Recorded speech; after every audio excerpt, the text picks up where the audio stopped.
ភ្លើម៉ូតថ្មីចូលស្តុកនេះប្រភេទនេះសេរី2026 model X1 2000 X1 2000ណាហើយតាក់ទងមួយការ design មើលទៅស្អាតមែនតើខ្ញុំមើលឲ្យ red 10 ប្រភេទនេះខ្ញុំមិនដែលឃើញ mode ណាដែលមើលទៅលក្ខណៈថា design មកគឺរូបរាងស្អាតបែបហ្នឹងនេះស្អាតមែនតើហើយតាក់ទងជាមួយនឹងគុជវាក៏ពេលក្របគុជ54ហើយមានភាគរយថ្មឲ្យមើលទៀតហើយពលឺបានច្បាស់ល្អមែនតើពលឺវាភ្លឺបានអែមមែនតើពលឺវាភ្លឺបានមកយកទៅភ្លឺហ្នឹងហើយតាក់ទងជាមួយនឹងផ្ទាំង solar របស់វាជាភាពផ្ទាំង solar mono ទំហំដល់7 6ទឹក7គុណជាមួយនឹង4ទឹក45ផ្ទាំង solar mono ថ្មខាងក្នុងជាប្រភេទថ្មលីជូមខ្ញុំដោះឲ្យមើលហ្មងទៅណាថ្មលីជូម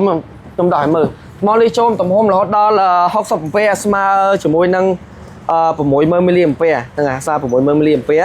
ហើយព្រោះនេះអាយុកាលរបស់វាថ្មវាអាចប្រើបានដល់ចាប់ពី6ឆ្នាំទៅ7ឆ្នាំជាប្រភេទថ្មលីជូមនេះថ្មវាជាប្រភេទថ្មអាគុយមិនថ្មគ្រាប់ទេជាប្រភេទថ្មអាគុយអាយុកាលបានយូរឆ្នាំប្រភេទនេះសេរី2026ទឹមផលិតខែ3 2026ហ្នឹងហើយតាក់ទងជាមួយអំពូលនេះជាលក្ខណៈទម្ងន់វាធ្ងន់មែនតើទម្ងន់វាចូលចិត្ត10គីឡូទម្ងន់វាចិត្ត10គីឡូហ្នឹងហើយអញ្ចឹងសម្រាប់បងប្អូនត្រូវប្រើការប្រភេទ solar បំភ្លឺផ្លូវសេរីថ្មី